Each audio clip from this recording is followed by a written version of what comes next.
tayo sa dalawang mundo. Naglalakbay ang isang paa sa katotohanan at nakatapak ang kabila sa kababalaghan.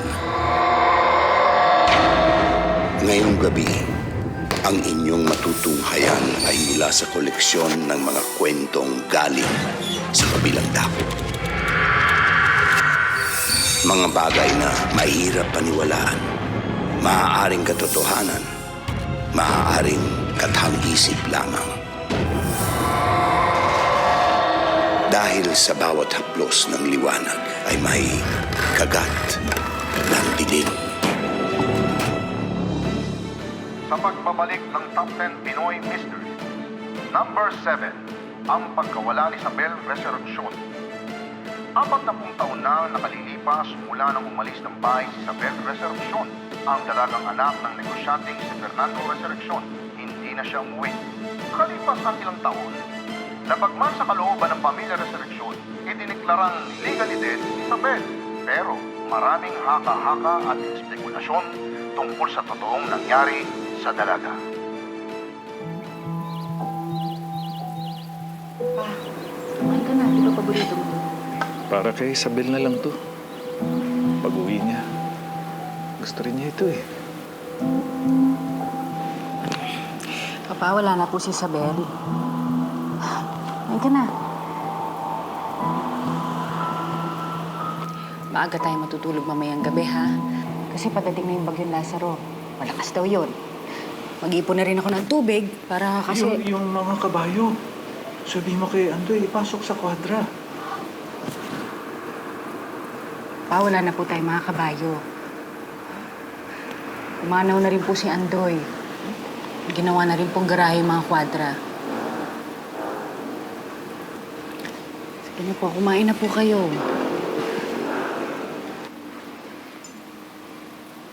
Para kay Isabel na lang ito. Pag-uwi niya. Gusto rin niya ito eh. Kasalukuyan kinakapit ng bagyong Lazaro sa Southern Luzon na nakalagay ngayon sa signal number 5. Sa bayan ng Pitanya, kumukuha ang Dugo! Enzo Mission Hospital na itinayo noon pang 1960. Napakaraming Dalawang pamilyang Pilipinong dito ang naisipig ng crime. Sumisigaw ang dugo mula sa lupa. Ano nangyari? Papa! Papa! Sino ka? Bakit ka nandito sa pamamahay ko? Binabalaan kita. Papa! Ako si Amara. Anak mo! Anak mo! Amara, ikaw ba? Ano nangyari? Papa, nananaginip po kayo. Alam niyo naman kayo kapag nananaginip, hindi niyo na po alam ang ilusyon sa totoo. Sige po, kuna ko po kayo ng gatas para makatulog po kayo ulit.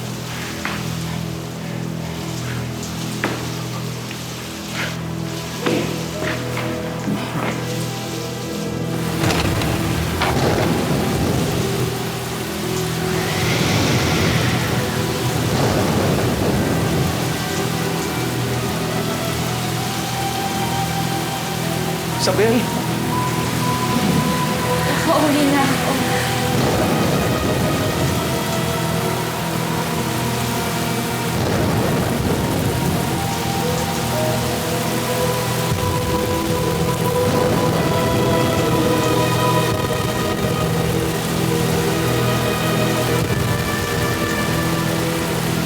Sa tanang buhay ko dito sa bayan ng Betania, noong si Lazaro lang ako nakaranas ng ganong kalakas na bagyo.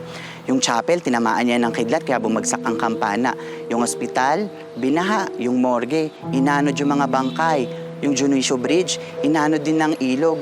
Sabi ko sa inyo, parang binisita ng diablo tong bayang ito. 4 na dekada nang nawawala si Isabel. Paano mo masasabing siya tong babae na to?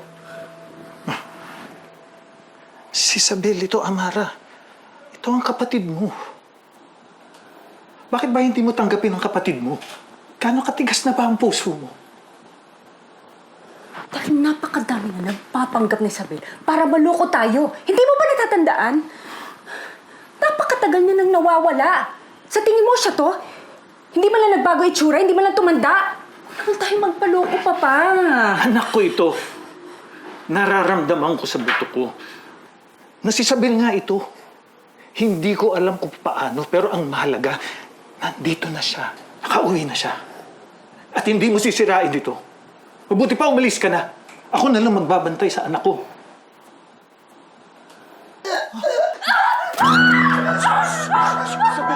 Nakauwi ka na sa... Ligtas ka! Amara!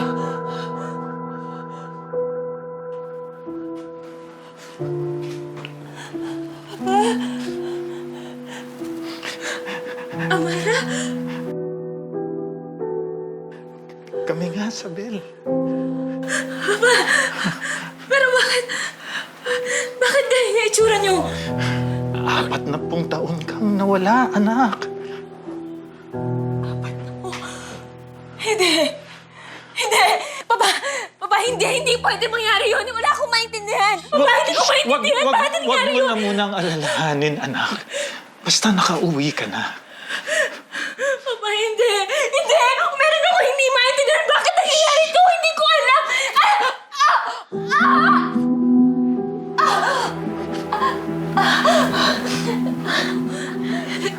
Kailangan ko kumain.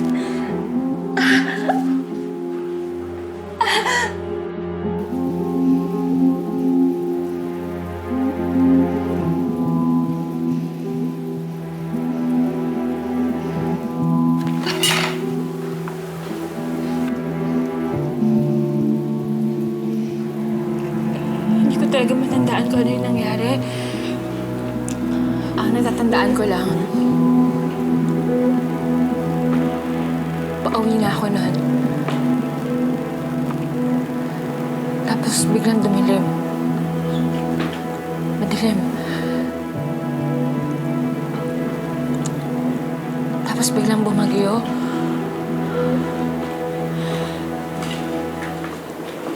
Malakas yung hangin. Kumikidlat. Naglalakad ako sa putikan. Tapos nangangatog ako sa lamig. Tapos nakita ko yung bahay natin. Kaya pumasok ako. Doon nila ako nakita. Isang himala. Isang malaking himala, hindi ba, Amara? Pinaboran tayo ng Diyos at ibinalik sa atin si Isabel.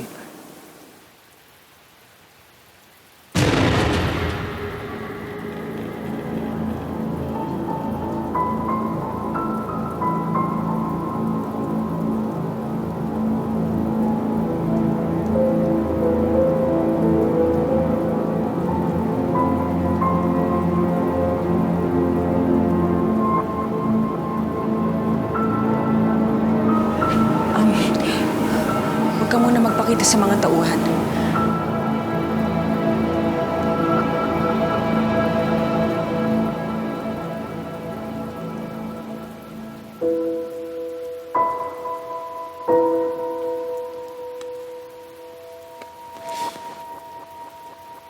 Oo. 20 ulo ng baboy ang kakatayin natin ngayon. Hindi tayo titigil ng operasyon. Sige po, balitaan niyo na lang po ako. Manang Pe, Po! ano, binahaba kayo? Ay, nako! Mataas po dun sa amin, ma'am. Hindi kami abot ng tubig. Ang kinatatakutan ko talaga yung hangin. Ang lapit nga sa amin ng ospital, dinig na dinig namin nung tinangay ito ng ilog. Natakot nga si Inay, ma'am eh. Makilang ulit ng rosaryo, buong araw magdamag. Eh sabi ko nga dito kay Ilad, kapag tinangay ng bagyo yung bubong namin, eh dito kami sa inyo tutuloy. Buti na lang, hindi na...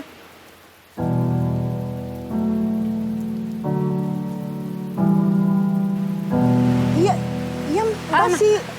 Pamangkin ko po siya sa pinsan. Nagbabakasyon lang. Akala ko po si... Kaya nga siya paborito ni Papa. Kasi kamukha siya ni Ate Isabel.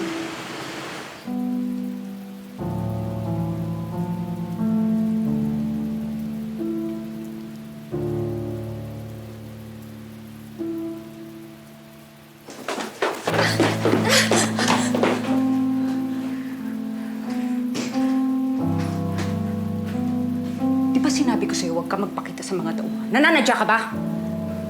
Nagpapaaraw lang naman ako. Makinig ka sa akin, ha? Kung sa tingin mo, maluloko mo ko, tumigil ka na. Isang ulyaning matanda lang ang kaya mong lukuhin. Hindi ako! Paano mo ito ginawa? Ha? Paano mo ito ginawa? Pa-opera ka ba, ha? Magkano sa tingin mo makukuha mo dito? Nag-iisa ka lang ba? May kasama ka? Ha? Magpakasaya ka na sa bahay na to hanggat may oras ka. Dahil papatunayan ko kay Papa na manggagancho ka! Salazar Manolo Casilag. Salazar Manolo Casilag. Yan yung pinangalan natin sa asong inampun natin noon. Tawang-tawa si Mama dahil ang haba-haba ng pangalan niya. Nakagat siya ng daga. Nabaliw. Kaya pinatay na lang ni Papa sa likod ng bahay natin 1968. 1971, nakita mo ako sa kalye mabuhay. Pinapaiyak ni Amelia Blanco. Sinugod mo siya, sinabunutan, pero nasapak ka niya. Pumutok yung labi mo. Kaya pag uwi natin, sinabi na lang natin kay Papa na dadapa ka. 1979, nalunod si Amelia sa ilog. Kaya nagpagawa sila ng matibay na tulay doon. 1975, nagbakasyon dito si Tio Miguel. Paborito natin siya. Tama na! Tama na! Niyaya ka niya maglaro noon. Pinuntahan kita sa likod, pero iba na yung nakita ko. Wala ka na. Tama na! Demonyo ka! Demonyo ka!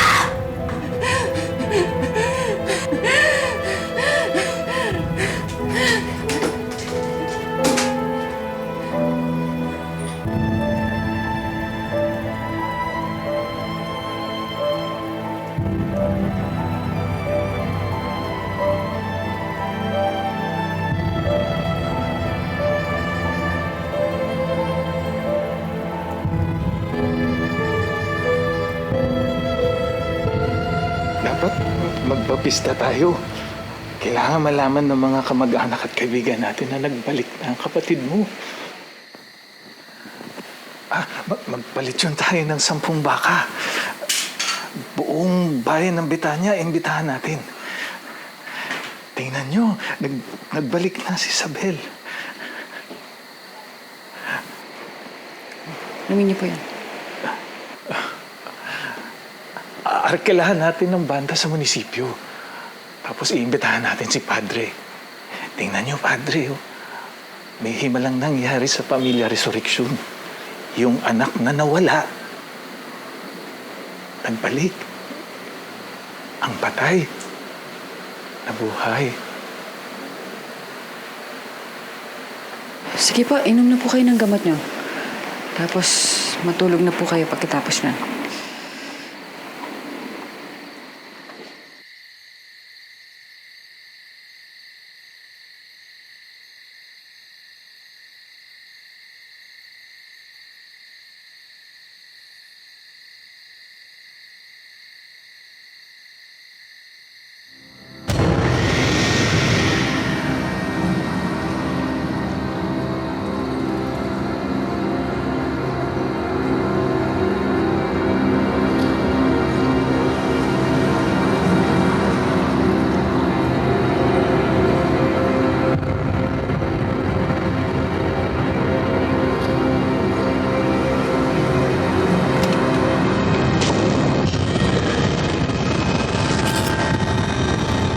Ate Isabel?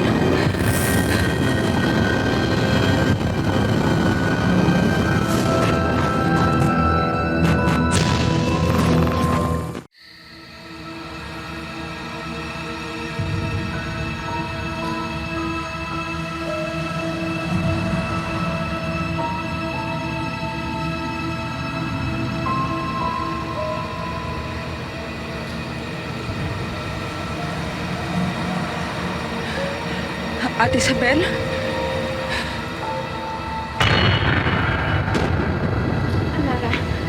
Huwag kang lalapit. Hindi ikaw ang kapatid ko. Hindi ikaw ang kapatid ko. Huwag kang lalapit sa akin. Amara. Amara, ako to. Ako to si Isabel.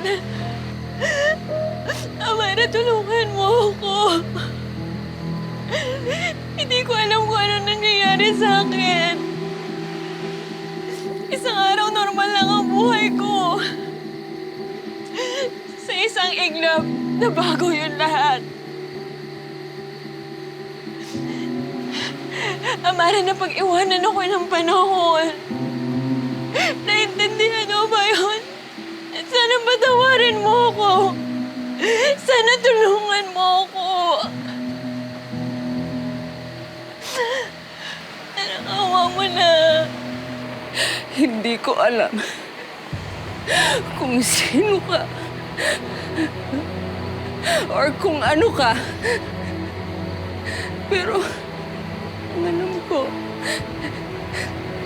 hindi mo kagustuhan ang nangyayari sa'yo.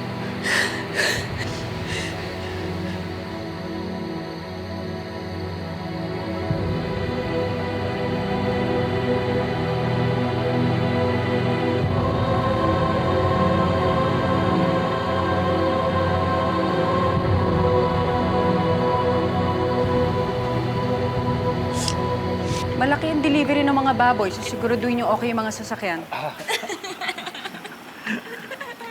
Sige po, tawagan niyo na lang po ako kapag okay na yung delivery. Dan!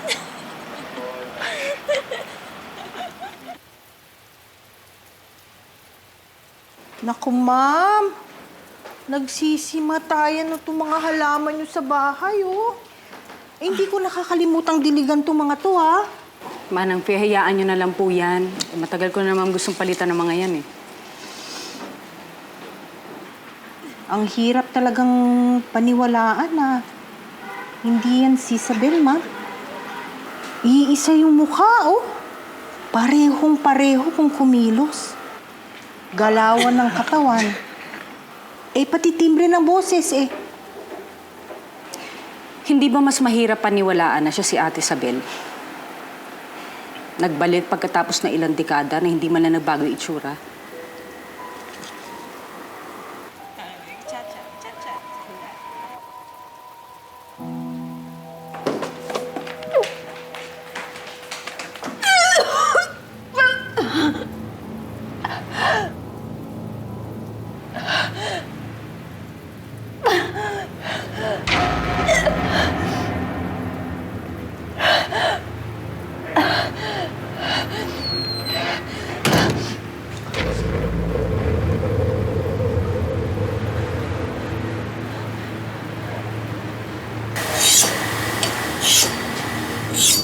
Alam mo, kamukhang-kamukha talaga nung pamangkin ni Ma'am Amara si Isabel mo.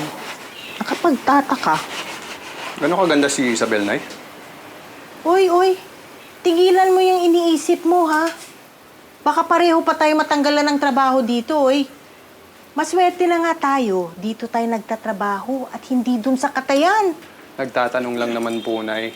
Oo na. Maganda nga si Isabel. Hinayang na hinayang nga ang lahat nung mawala yun, eh. Hindi na talaga siya natagpuan? Kahit bangkay? Hindi na. May mga haka-haka. May tinatayo kasing ospital noon. Baka daw ginawang padugo. Anong padugo? Padugo? Yung kakatay ka ng manok, baboy, baka, ganun. Para daw tumibay, ilalagay yun sa pundasyon. Pero sabi ng iba, may mga tao na tao ang inaalay bilang padugo. Hahaluin nila sa pundasyon, isasama nila sa pagbuhos ng semento. Kalokohan. Nagpapaniwala kayo sa mga kwentong barbero. Tara na nga, Nay. Tapusin na natin to. Tanghalian na.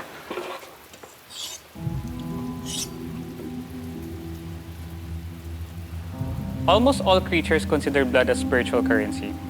Pambili ng mga favors mula sa mga gods and spirits. Ang dugo, ang pagdanak nito, ang pagpatay, ang sakit, ang paghuhugas ng kasalanan gamit ang dugo.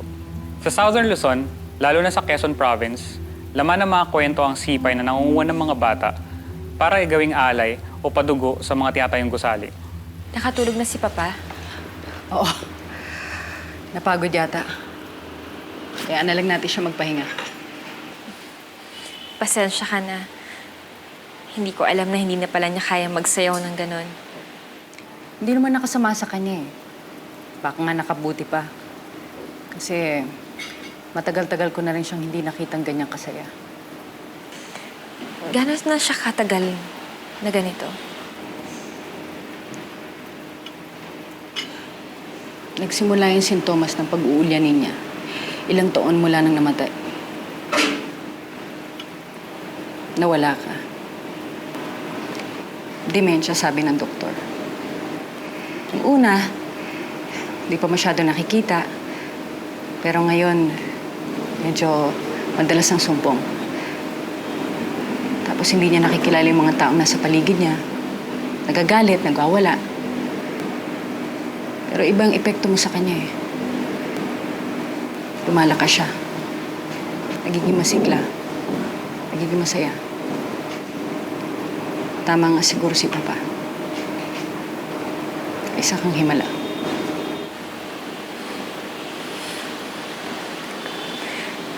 Parang hindi ko naman nararamdaman na isa akong himala.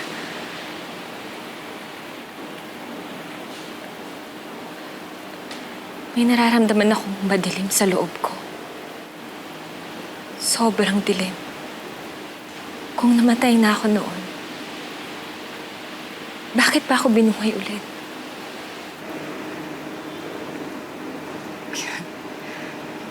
Hindi naman niya nalalayo sa kalagayan ng lahat, di ba?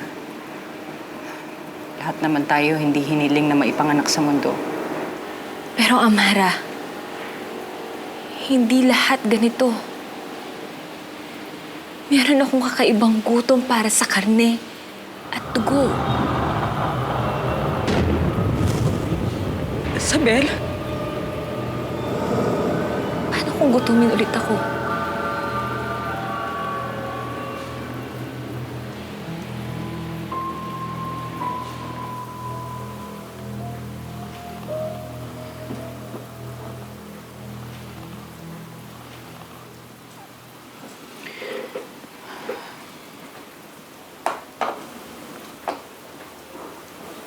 Salamat, Amara.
Nagkakasundo na ba kayo?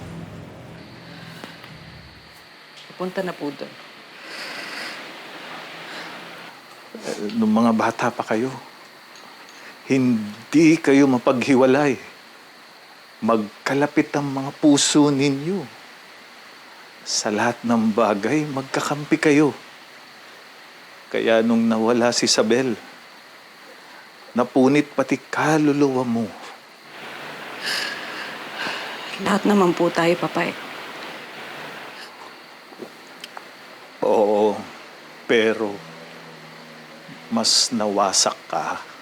Ilang buwan kang hindi nakapagsalita. Akala ko habang buhay ka ng ganun.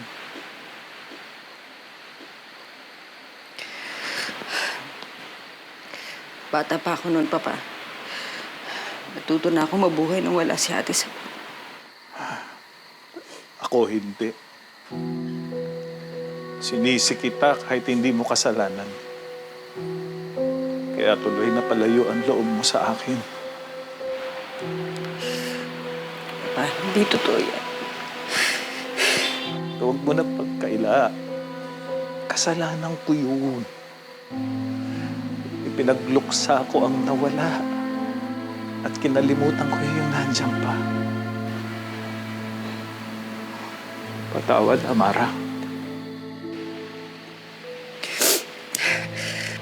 Tulog ka na nga. Sige na, matulog ka na.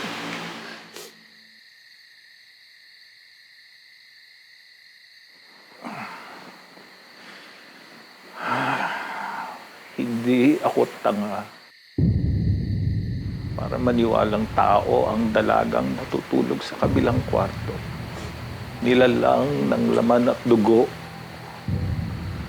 Pero kung ano man yun, nasa kanya ang kaluluwa ni Isabel. Masaya na ako doon.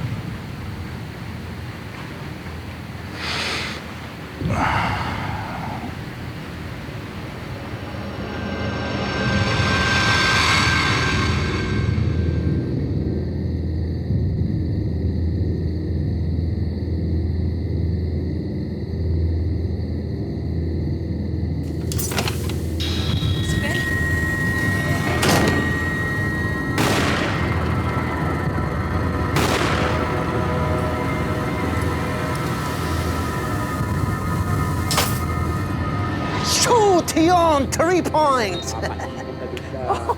Ilad! Nak! Wala na yung mga kainuman mo. Andiyan ka pa rin. Tara na, uwi na tayo. Sige, Nay. Mauna na kayo. Busin ko lang to. Sayang eh. Siguraduhin mo lang maaga ka magigising bukas. May trabaho pa tayo dito. Sige, ho.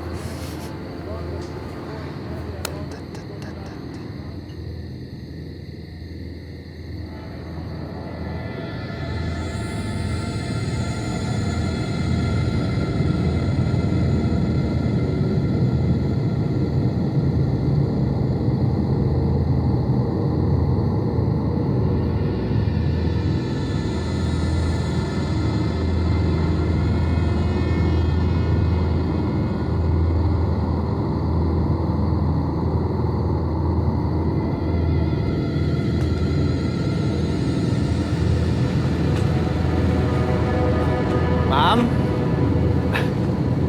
Ma'am? Hindi ko nakuha ang pangalan mo, ma'am.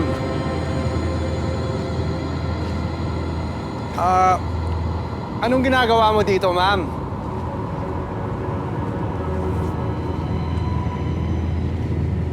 May diferensya ba kayo sa utak, ma'am?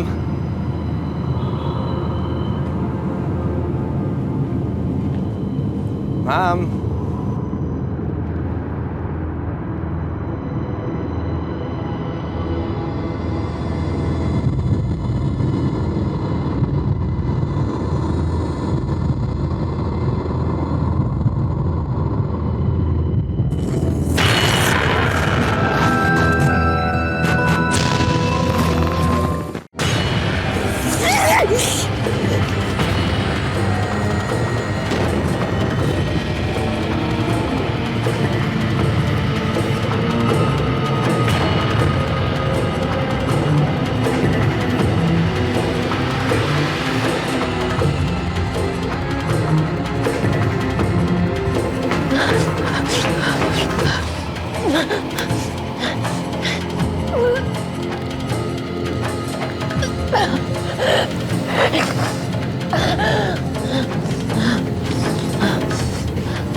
Ate Isabel.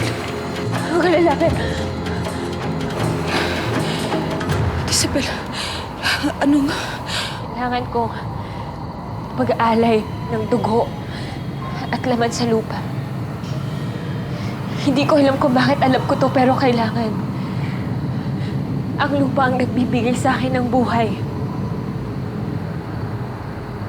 Pero mahal ang singil niya. Dahil sa kang padugo.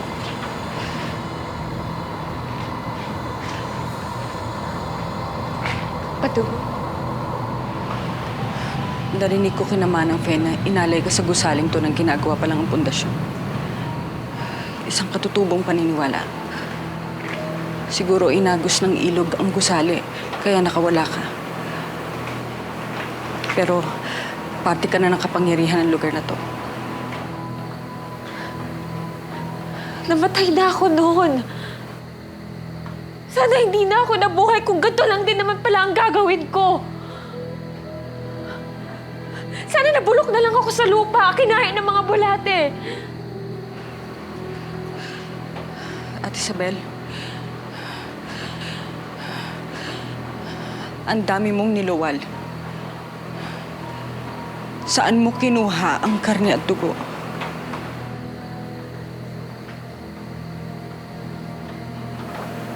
Hindi saan. Kanino?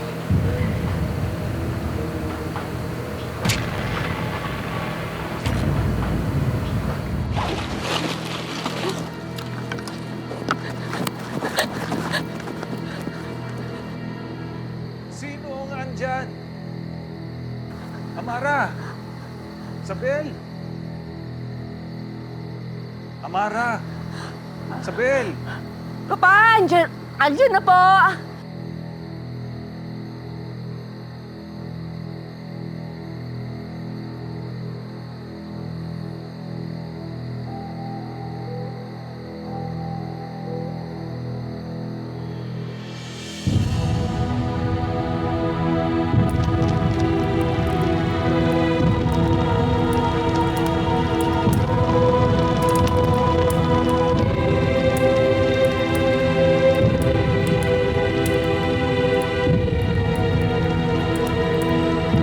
Palaging magkasama yung magkapatid na yon, si Amara at si Isabel. Pag pinatos mo yung isa, parehas sa resback sa inyo yon. Pero napapansin namin hindi parehas ang trato ng ama sa kanila, si Don Fernando. Kasi ang paborito nun, si Isabel. Dapat, pag may paborito kang anak, hindi mo pinapahalata. Dapat maramdaman pa rin nila na pantay-pantay yung pagmamahal mo sa kanila. Magandang umaga, sir. Suman. Magandang umaga, Fe. Parang mag-isa ka. Asan si... Ilad. Oh, si Ilad. Naku, hindi ko nga ho alam kung saan nagpunta. Nakipag-inuman ho kasi kagabi. Oo. Tapos biglang umalis. Baka nga nakipag-inuman pa ulit sa iba. Pero sinabihan ko naman ho siya na maagang magigising at may trabaho pa kami dito. Pasensya na kayo, sir, ha? Ganyan talaga kapag binata. Kailangan mag-aliw paminsan-minsan. Ako rin naman. Palagi ako sa mga barkada ko noon. Kabataan ko. Para kaming mga isda kapag tumutunggahan ng alak. Malamang sa hindi, nandun na yun sa inyo. Tulog. Baka nga ho. Ay, naku. Makakatikim sa akin ng lalaking pag-uwi ko.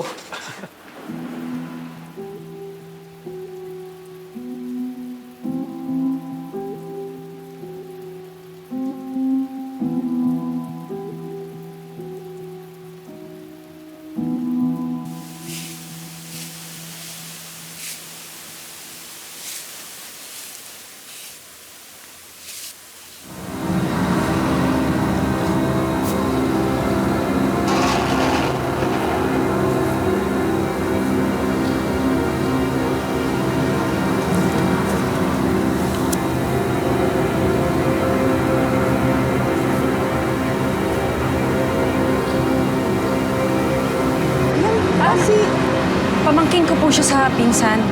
Nagpapakasyon lang. Gano'ng kaganda si Isabel, Nay? Maganda nga si Isabel. Hindi na talaga siya natagpuan. Baka daw binuho.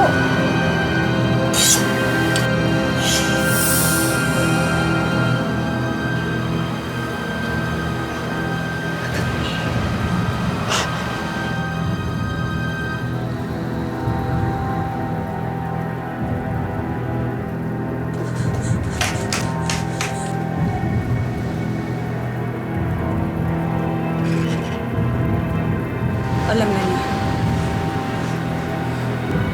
Paano ka naman nakasigurado? Walang ka pa, Ate Isabel. Nakita mo ba itsura niya? Alam niya na nasunog yung anak niya sa likod ng bahay natin. Hindi siya pwede magsumbong. Lulusubin tayo dito. Amara, ako ang pumatay kay Ilad. Kailangan ko pagbayaran yun. Pinapangako ko, hindi kayo madadamay ng Papa. Ako lang may kasalanan dito. Hindi ako papayag. Mawala ka ulit.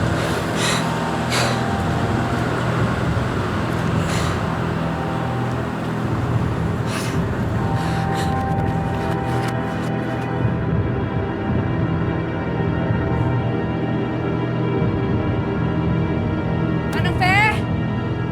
Manang Fe! Manang Fe! Manang Fe! Alam namin nandiyan ka sa loob! Lumabas ka! Hindi ko alam kung anong klaseng mga maligno kayo. Pero hindi niyo ako susunugin. Katulad ng ginawa niyo sa anak ko.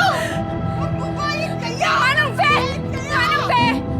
Wala kaming kinalaman sa sinasabi mo. Baba mo yan! Hindi! Ibaba mo yan! Manang Fe, gusto ko lang namin ka!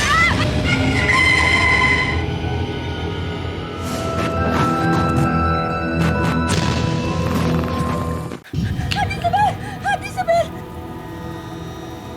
Ate Isabel!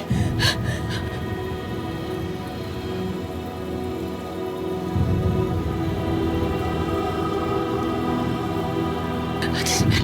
Ate Isabel!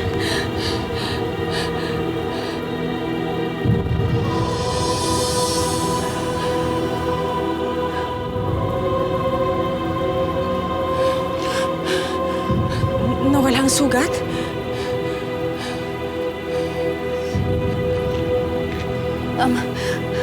Papunta si Manang Fe sa guho. Tara na.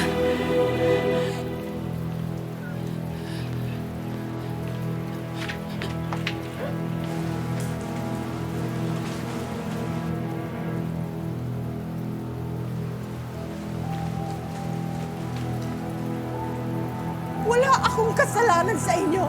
Bakit niyo to ginagawa sa akin? Tapat akong nagsilbi sa pamilya ninyo. Patawad, Manang Fe. Ganun siguro talaga ang buhay. Kung hindi ikaw ang matador, ikaw ang karne. Ate Isabel. Sige! Patayin mo na ako. Gawin mo na akong padugo. Wala na rin namang saysay ang buhay ko dahil pinatay mo na ang anak ko. Patayin mo na ako! Halimaw!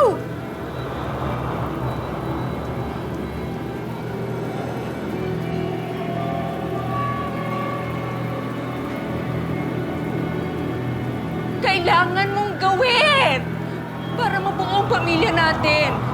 Hindi mo alam kung gaano kahirap ang naging buhay namin nung nawala ka. Pero hindi sa ganitong paraan! Kung hindi mo gagawin, ako ang papatay sa kanya! Napapaniwala ba? Gusto mo ba maging halimaw na katulad ko?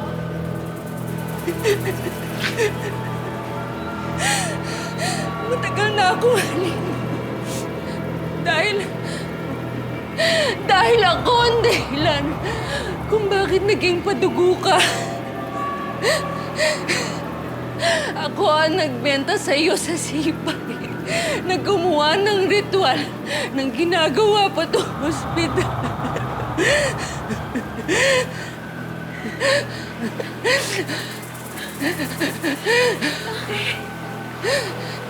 Bakit mo yung ginawa? Dahil mas mahal ka ni Papa. Pero pagkakataon ko na itong baguhin, pagkakataon ko na itong ayusin. Patayin mo na siya, Sabel. Patayin mo na siya. Paduguin mo siya. Manang Fe. Tumakbo ka na. Huwag! Magsusumbong siya!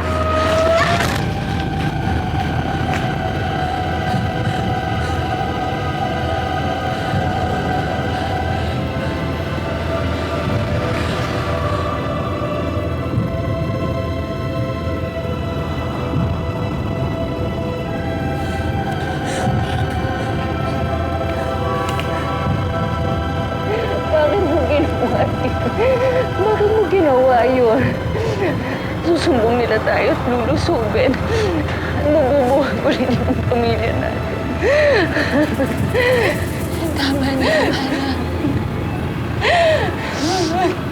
Pagod na ako. Ate Isabel, pagpahingahin mo na ako. Ate Isabel. Hindi.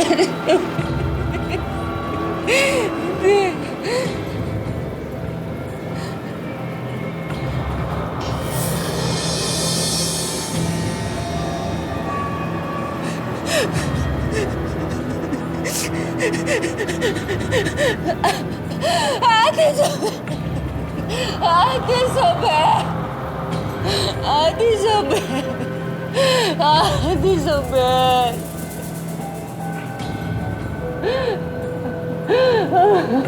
Ano nangyari?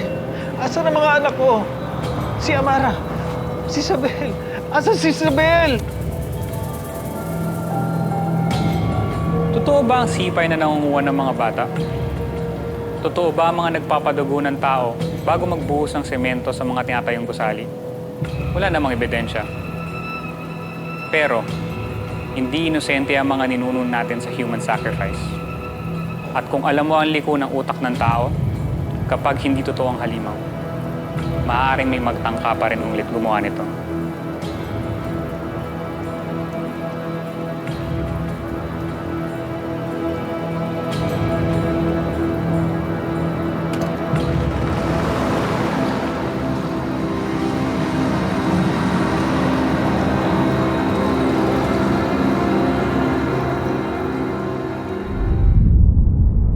Welcome back sa Isla de la Costa. Mang Ray! Kamusta ka na? Thank you so much for finally bringing me here. Grabe, sobrang ganda talaga. Let's take a photo. Come on. George, kailangan sabihan si Grace. Baka mapahamak siya. Hindi, Manang. Wala kayong sasabihin at walang mapapahamak. Magiging mabisa ba yung mga dasal mo? Mas mabisa kung sasabihin ang pangitain sa taong pugot ang ulo. Parang may nakatusok sa leg ko. Pabalik ako, Jenny, you're here. Grace, paano mo kilala si Jenny?